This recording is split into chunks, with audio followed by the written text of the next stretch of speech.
The tribal chief is taking the summer off. The most popular wrestler in the world. Is it going to be on WWE television? Possibly. We'll get into it. Plus, more on today's Sportskeeda Wrestling top story. What is going on with this tag team title unification match we were supposed to get that we're not getting? Are we even getting it at all, bro? And on top of that, Lacey Evans. We thought she was staying on SmackDown. We thought she was going to be a new American hero, and she's not staying on SmackDown. She's going to be a villain. What are we doing here? Kota Ibushi is going off on Twitter, and he is super kicking up some dirt. He is super kicking up some real New Japan dirt, and a new season of Evil is upon us on WWE Network via Peacock. Plus, what is the future of Up, Up, Down, Down, WWE's online video game presence with the King Xavier Woods? So much news to get into today, and we're going to do it with the legendary Bill Apter. You share the link, or guess what? You stink. Watch out, watch out, watch out, watch out!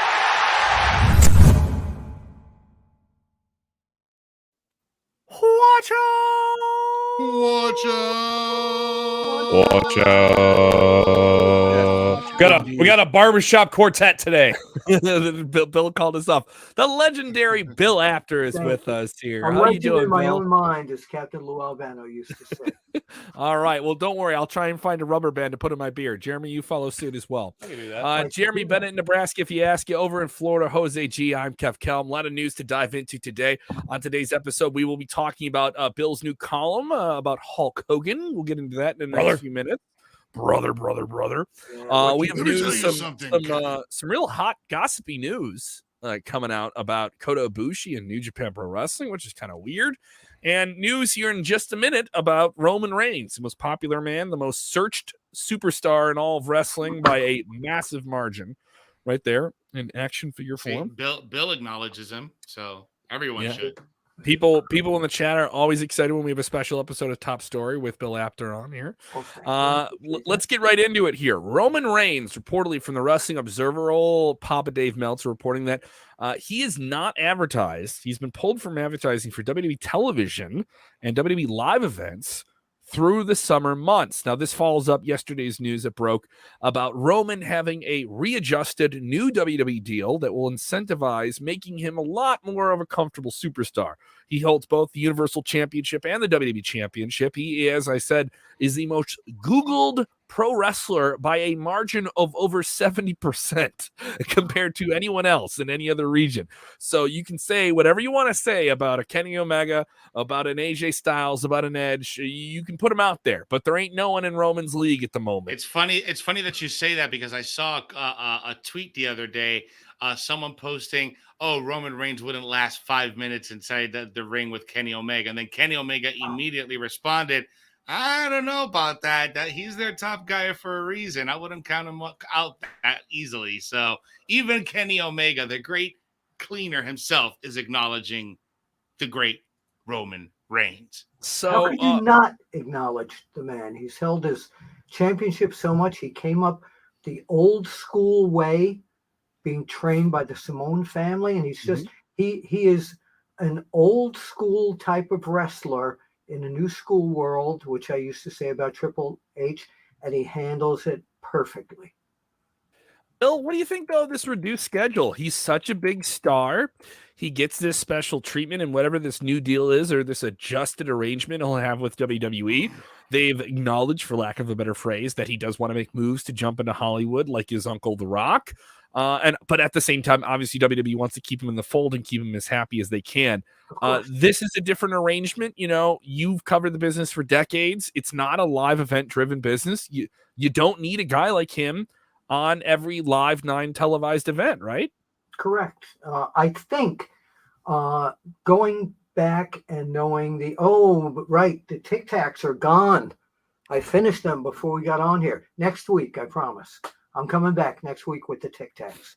But what I think this is the family heritage of the entire Samoan clan. Roman's got children, and I think he wants some time off. And this is just what my feeling is, that he wants some time off to be with his family and his wife and his children and the rest of the family. And he needs some of the summer months off to do this. And of course, he should be on the premium event agendas, sure. But to show up in a spot show in a small town where they might draw 1,800 people, great. He'd be wrestling in front of 1,800 people, but it may not really pay for him to take time off from his family to do so many of those. That's my family. That's my opinion. It's not 100% clear here, Bill, but are we going to be seeing less of Roman on television? Because he's a major television star for WWE. He's a draw. When he's not on television, they make a big deal of it. When he's back the next week, when he has a week off, they make a big deal out of it. He's in rarefied air. Does WWE's television get affected if Roman's not an active part of it week to week, building to all these big premium live events? Well, as you know, by the magic of video, Roman can be on TV every week. Where is he this week? Maybe where is Roman this week? Something like this. I don't think they're going to take him off of TV. I think if in the worst case scenario, he won't be at the arenas where TV is being done live. Okay. So but I think he will still have a presence there unless he pulls something like a Muhammad Ali where he loses the title and he decides to go into silence for several months. Which would make sense because he hasn't been pinned for almost 3 years. October of 2019 was the last time he was pinned. So it makes complete sense for him to maybe even disappear for a while after he gets beat for that. Yeah. Now we don't know what they're doing with the titles. We'll talk about a little later here, but right now there are still 2 titles that are held by Reigns, and don't know if the next title match is going to be for both or only one. But we'll probably find that as time goes on. But it does make complete sense for him to just disappear into silence for a little bit. Actually, I think that would be a really good storyline there, where they talk to people who have talked to Roman, but he doesn't want to be directly contacted. and to everyone's point here, even before we went live, I was reading the comments on their scheduled post before we went live, and there's still kind of like a double-edged sword for Roman. There's people that hate him, there's people that love him, there's people that want him to lose the title, there's people that want him to stay on forever. But to David Barkley's point here on the YouTube, watching us right now, thank you again, broski. We love you, appreciate you. He's saying Roman's been carrying the company in his back for 2 years. He deserves a little time for R&R. WWE employee, hundreds of talent. Time for them to step up. So well, how do we know he likes rock and roll? A little R&R, a little rest and relaxation. I thought it was rock and roll. A little rest and relaxation. But to also comment on this particular comment, did y'all see Roman Reigns' post immediately after Backlash? It was like just 3 or 4 hours after Backlash, and he's already just killing it in the gym, going full God mode. No rest for the weary, and that's how you operate at that high of a level if you're Roman Reigns. You don't take any days off. You go straight to the gym. So now if he is going to take some time off, he very well deserves it. 2 years, man, nobody's had a run like this in a long time. But the situation becomes, what do you do with those championships? Do you want a situation where the champion for both your TV shows is just holding your belt hostage while he's, sipping Mai Tais on the beach because he wants a cooler schedule? I'm not saying Roman hasn't earned that. I'm not saying Roman hasn't earned that. But in today's WWE, where they're back on the road and they were not on the road for so long, do you want a fighting champion? Do you want a Drew McIntyre? Or do you want another Brock Lesnar? And I'm not saying there's anything wrong with Brock Lesnar. You strip him of the title, and for several weeks at least, you have a tournament to come up with 2 top contenders, and he shows up in that final week somehow and gets the bid. He gets nasty. Just knocks them all down the mountain. I think Drew's going to take it from him in Hell in a Cell. So do I. That'd be crazy. It'd be crazy. Chicago coming up, Allstate Arena, June 5th. I didn't like the idea at first, but as more and more as time goes on, I think Drew should be the guy to end the streak. I didn't think so at first, but as time goes on, I feel like that's the right call, and that's a good call, and he deserves that moment that he didn't get during the pandemic. Absolutely. Bill? Drew did an exclusive interview with Brad Gilmore and I for Sportskeeda exclusively, and the drive that I could feel just from the interview, his energy and his need for this title is so strong, and the fans adore him. They love him. We're putting it out there. If you're watching this live or you're watching on demand, who should dethrone Roman Reigns? What should they do with Roman Reigns? Who? Get in the comments below. If you're watching on demand, you're listening on demand, thank you so much. If you haven't done so, subscribe to Sportskeeda Wrestling on YouTube, making the march towards 30,000 subscribers. Also, check out our side channel, Wrestle Binge. We've had a great surge in viewership there over on Wrestle Binge. I just dropped a cool top 5 on the highs and lows. That's one that Jeremy was covering, the highs and lows of the great one, The Rock. We also did the top 5 AEW names that could jump to WWE recently, and we also did the top 5 I Quit matches in WWE history. So go check those out. Those are up now, and you can get all of our shows, all of our content on demand in audio form, available on Apple, Spotify, or wherever you get your podcast. Just search Sportskeeda Wrestling. #1 in Ireland, Bill. We were #1 in Ireland this week on the Apple Wrestling charts. What do you think? Well, I know a lot of people over there are big. Oh, you know them. You know them, do you now, Willie? Every one of them. There Fitz you go. Finley is one of them. All right. Bill, let's talk about that. Let's talk about. I'm seeing on the crawl to follow me on Sportskeeda.com to find my column. Just go to Bill Apter's Sportskeeda profile, and you'll find all the columns to date. All right, so let's talk about this new piece you just worked on involving Hulk Hogan and online gambling. This got me mad. This got me really angry, and I don't get angry a lot. I think this is about Hulk Hogan. This is about that, brother. This is about Hulk Hogan, the Hulkster, man. What you're gonna do? So I'm watching Backlash, and this DraftKings pool comes up asking you to vote or put in your votes or whatever for who is the most popular male wrestler in history. And they came up with The Rock, Stone Cold Steve Austin, the bottom line, The Undertaker, and one or two other guys. And they went right back to the matches. And I was like, what the hell? How could they not put Hulk Hogan on there? So a fan on Twitter finally sends me this thing that they put him on this embedded link on the DraftKings thing. They did not show him on the commercial. So I started getting tweets about people that were agreeing with me is how could they not put Hulk Hogan, not Terry Bollea, Hulk Hogan, that character on the list on the commercial of who is wrestling's most popular wrestler in history. Man, the guy revolutionized wrestling. He changed the whole business. He had people all over the world saying their prayers and oh my God. So I understand. I got a lot of tweets saying because of all the bad things Terry Bollea has said and done, you cannot separate the guy from the character. But my column is all about separating the guy from the character and just talking about the popularity of Hulk Hogan and how could they not put him on that TV commercial. But that stuff happened. That stuff happened a while ago, and he was a host of WrestleMania just 2 years ago. So it makes no sense to exclude him from things when he was just bypass it. Well, this is DraftKings now. This is not WWE. Yeah, true. Is this a DraftKings call? And they're partners with WWE and WWE. He's on He's on the DraftKings thing. They didn't mention his name on the broadcast during WrestleMania Backlash. Yeah, but it's like people are going, well, kids today don't know. Baloney. Everybody, you stop people on the street who don't even watch wrestling and say, give me the name of 2 wrestlers, and they're going to come up with Hulk Hogan and The Rock. Doesn't matter what generation they are. That's just my opinion here. Certainly interesting. Go check out the article. It is up now on Sportskeeda.com. Just search Bill Apter. Let's get into this situation. It was advertised for weeks. It was built up to. They had in-ring promos, and people were looking forward to a possible main event tag team title match in WWE, which is very, very rare.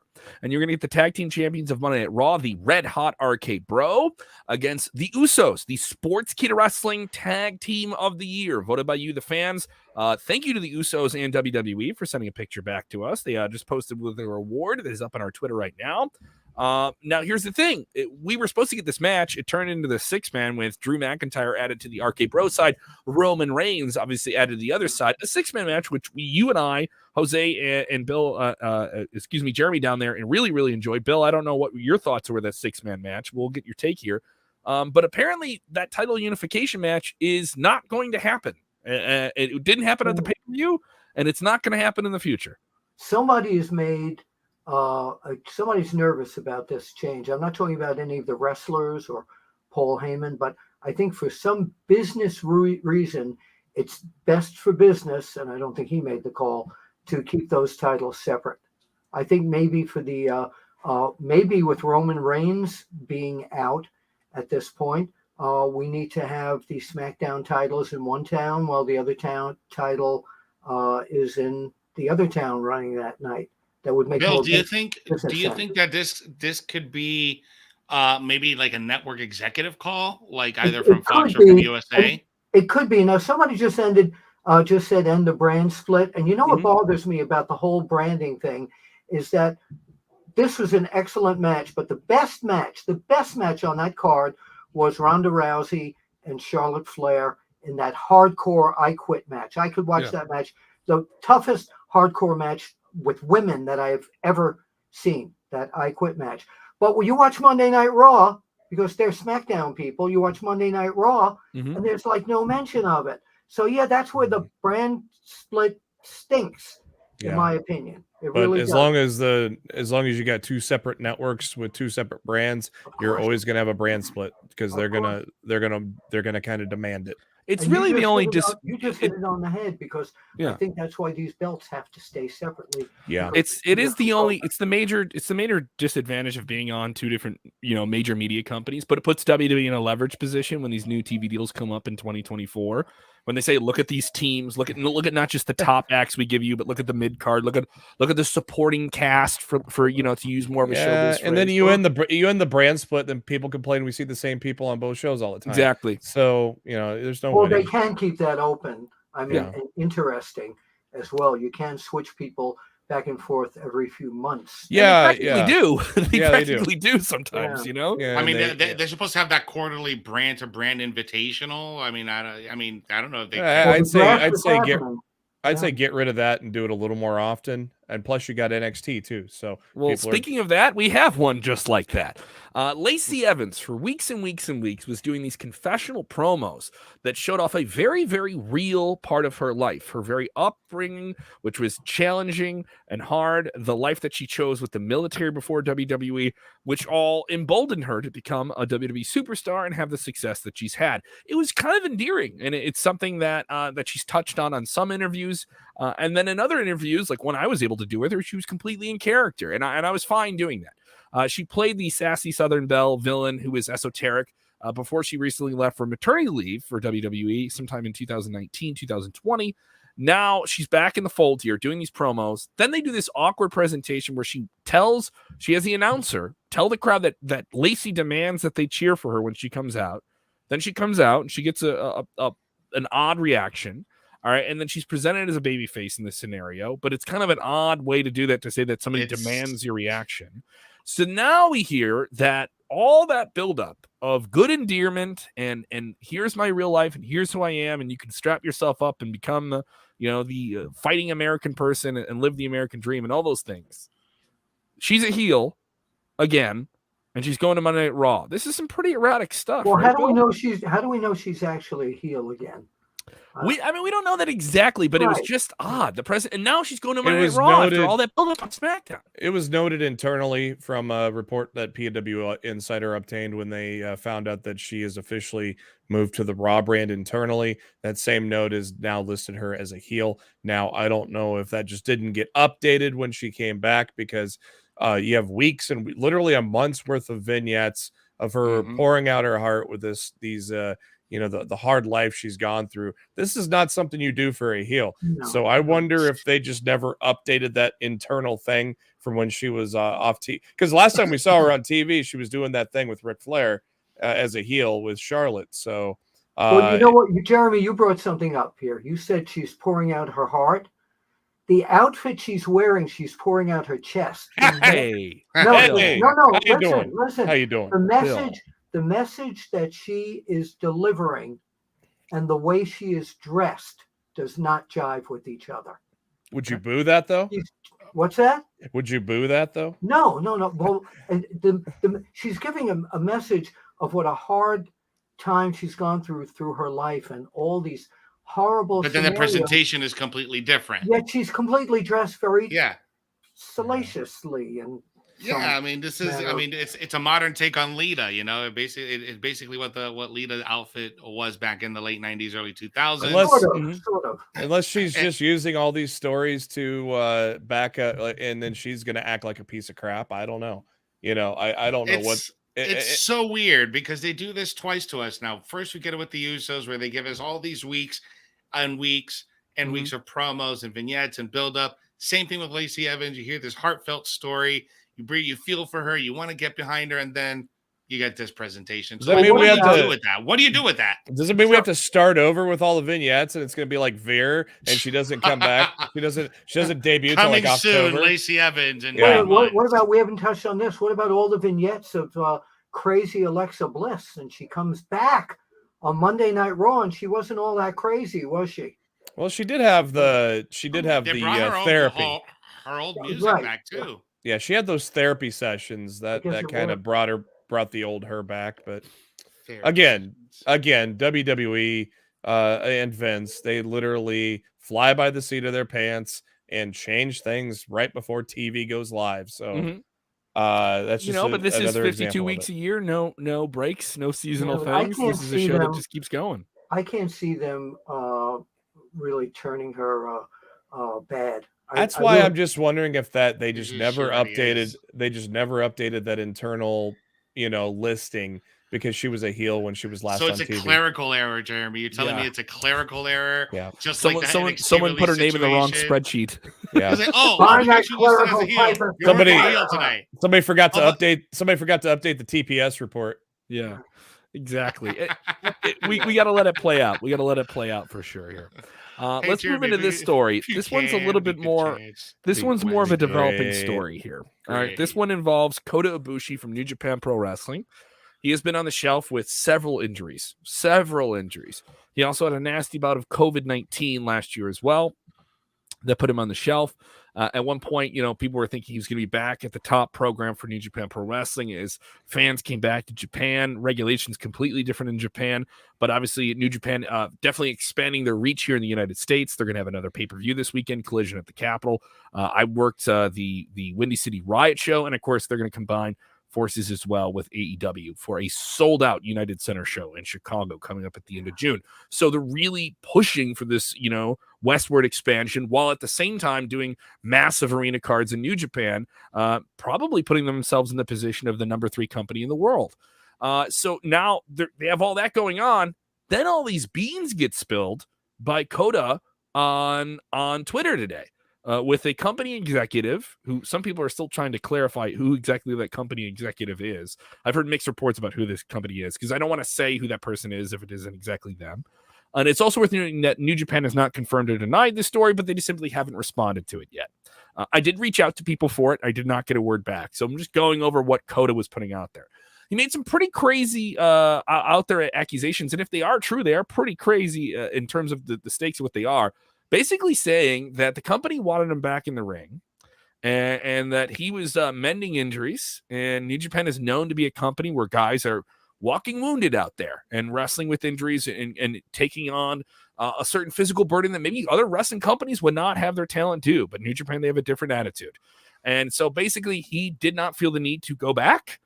He's been dealing with a lot. He had a really, really serious case of COVID last year and then had these injuries as well that took him out of the ring.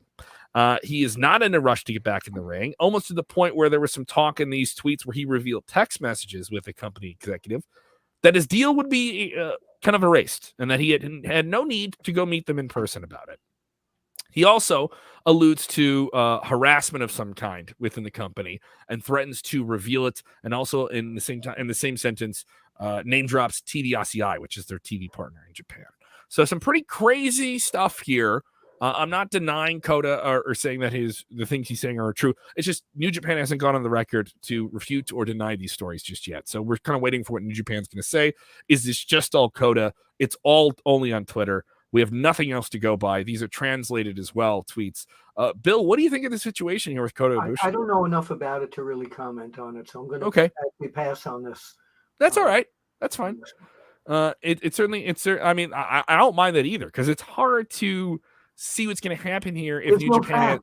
There's no facts. So and if it is factual, how is New Japan going to address that? They just Exactly. haven't done that yet. We just haven't seen them say anything about that yet. if it's on the internet, it has to be true, right? Yes, if it's on the internet, does it have to be true? Bonjour. But if this is true, Kevin, that everything that Kota Ibushi is coming out and saying on Twitter, you almost kind of have to ask yourself, why would you treat one of the most recognizable guys in New Japan Pro Wrestling that way, right? Like, this guy is beloved by thousands of people in Japan and globally. I love Kota Ibushi. When he made his appearance in the Cruiserweight Classic in WWE, I thought that was one of his best performances in his career. And then the stuff that he's done with Will Ospreay, and just the guy's just absolutely amazing. And New Japan knows that, so why treat him like that? So I just want to get more information before I make that that opinion. Right, but Jeremy, let me shoot it over to you. Yeah, I don't know. It could go either way, because like the article said, they don't know if this is just a strange rant or if this is completely real. So it's really hard to tell, because there's a lot of things being thrown out here. So yeah. So it's pretty out there for him to say this. Ibushi saying, "You came to me to end the contract, so I thought that was it. I'd accept it. I don't think it changes if we talk." So I mean, this is pretty, him airing. These are all text messages that he screenshot that he put out there. It's and these are translated. Shout out to @golden_Kuma who translated those for fans online. But obviously, we wait for what New Japan's going to say about this and how they're going to handle the situation. He's a big star. If he's available, oh boy, you know what I mean?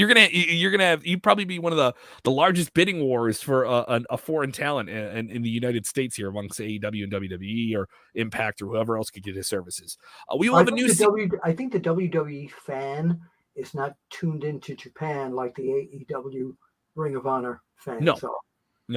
No, and I think he would obviously be something that All Elite Wrestling would want to pick up. Oh, sure, Tony Khan, I think, would go right after him. Sure, but I wouldn't put it past WWE to say, all right, let's go and get a big star from Japan.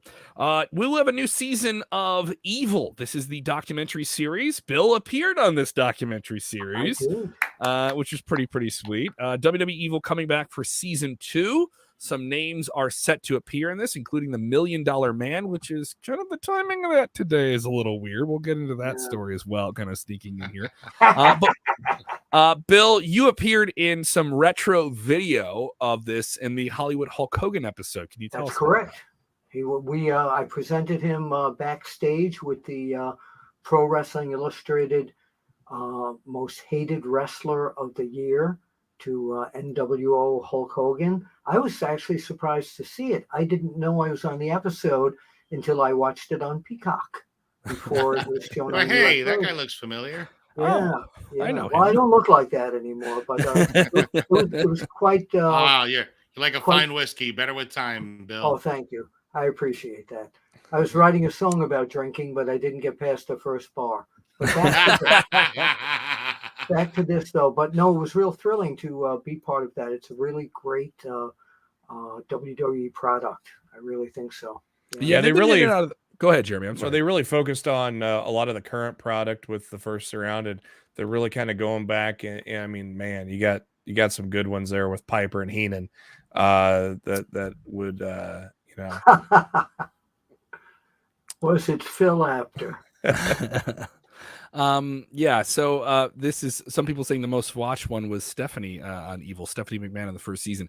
Yeah, so the names that are this is coming out from PWI Insider. They're reporting that a survey was sent out to fans today, gauging interest on possible names that could be covered in the next season. They include Roddy Piper, Bobby Heenan, Paul Heyman, Mr. McMahon, Jake the Snake Roberts, JBL, and the $1 Million Man Ted DiBiase. A Bobby Heenan episode would be great. There's some great documentaries about him. I think they've kind of treaded all the territory they can with retrospective documentaries on Mr. McMahon, though. I'm not saying I wouldn't be opposed to it. One on Roddy Piper would be really great because you saw how electrifying his personality was in the. He was a different kind of evil, though. Yeah, he was a fan favorite evil, like the Road Warriors. Okay. There was also a point in time where he was evil to where he had to wear stab-proof vests going to the ring too. No. And when he pulled off Greg Valent was in the chain match there. No, he was the good guy there. Yeah. Oh, okay. That's different. His run when he returned in the 80s, when he returned as a face, man, he was so over. Oh yeah. Well, He got a Hogan pop. That's what happens when you kick ass and chew bubble gum and you run out all of a bubble gum. Right. So is there any name that's missing from this list? Is there a deeper cut you think they could go? Are the Road Warriors on that list? The Road Warriors are not on this list. Bill. Why? See, they are the personification of what evil wrestlers who the fans turned good in a way. But when they were in Georgia Championship Wrestling, my goodness, they killed. There were people that were afraid to wrestle against them. They hurt. I will give them this. They are keeping it honest to, villainous characters. The inclusion of $1 Million Man Ted DiBiase is a little controversial today, as news came out that $1 Million Man Ted DiBiase and his sons are involved through a certain financial project under investigation for millions of dollars of misappropriation of welfare funds. Now, they are under investigation for this officially, and an official indictment coming out very Not soon. just them, though, like Brett Favre. There's like almost 40 people involved in this thing. Yeah, so it's and pretty it's not big. the first time this has come out, by the way. True. This was, that's been brewing for a while. Yeah. It's been brewing for a while. Certainly interesting here. Up, up, down, down. This is the video game venture officially owned by WWE, started by that man there, King Xavier Woods. It relaunched just about a week or so ago with Xavier once again at the helm of it. Now, the channel over time, before it took a hiatus recently, with Xavier reportedly being upset about his compensation, other creators involved with the channel being upset about it, and WWE releasing some superstar talent that contributed to it. Now it is back. And apparently, the channel is almost going to exclusively focus on Xavier himself and will rarely feature outside talent. Now, at one point, it featured a flurry of different people from WWE in it, but a lot of that talent has been released by the company. Jeremy, this is your world. You certainly know the video game world very, very well. What is the latest on this? So I'm guessing they're probably doing this just so they don't have the same situation, because literally, at least 3/4 of the regulars that were on that channel were let go. So I think about the only people that are still there would be Shayna Baszler and Shayna Baszler. I don't know if I mean, Rollins showed up every once in a while, and they'd always have some tournaments and stuff. But yeah, so they're probably just trying to avoid that same situation, because that's probably a lot of it. WWE didn't want release people on the channel, which is kind of sad, because those were they were good. The Uno games they played with Cesaro and Cole and Tyler Breeze were tremendous. You had the group of ladies with Mia Yim and Shayna Baszler, Dakota Kai, and Jessamine Duke. They were very entertaining as well. So they're probably just trying to avoid that by just having mainly Woods on the channel, which is kind of sad, because there was really good things they did that involved the other wrestlers, whether it just be to play or Woods would have a tournament set up. They had a championship belt, that was defended for years, and so it's kind of sad that we won't get it back to that way again. Be interesting to see kind of where it goes in the future. Certainly interesting indeed. It is an odd time in WWE with so much they put out. They are a content machine, and this is a lot to balance when you tie so much of that to a roster that will continue to evolve and revolve and drop talent and pick up talent, right? This is a hard thing to manage, right, Bill? Is anyone representing Space Invaders yet? Are they playing? Yeah, what are they playing games that I don't remember? Who's doing Society of Pongs? And another interesting thing from that article is that WWE wanted to have limitations in his G4 deal of who could appear on screen with him, because Cesaro has been on G4. I don't know if Adam Cole has. I know Cesaro has been on at the same time with Xavier Woods, which I think is kind of ridiculous. But hey, yeah, that just almost seems petty. Yeah.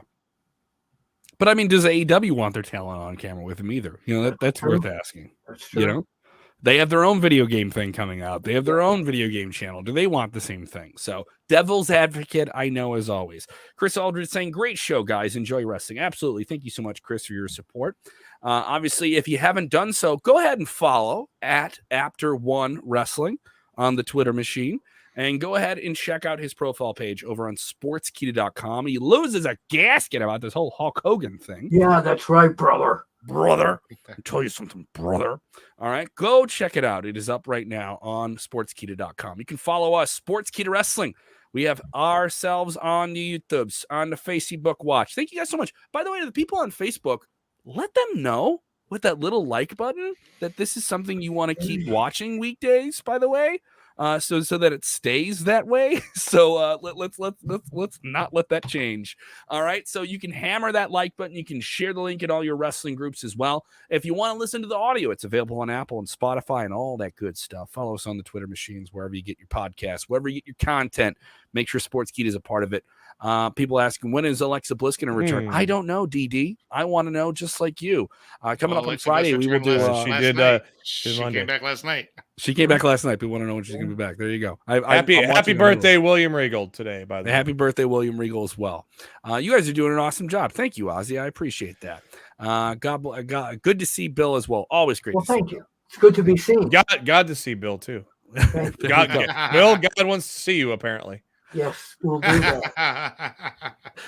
All right. Once again, as always, when you're out there, Bill, we always do our sign off phrase. Let's do Bill's. We have Bill here with it. Bill, Bill, if we're doing anything in wrestling, we got to do these most important things like enjoy wrestling. We also have to understand wrestling is not broken, right? Wrestling is not fixed either. Correct? I didn't know it was broken. Bingo. Go get the book. There's a book out. There's a book. There is a book out called. We'll see. Watch out!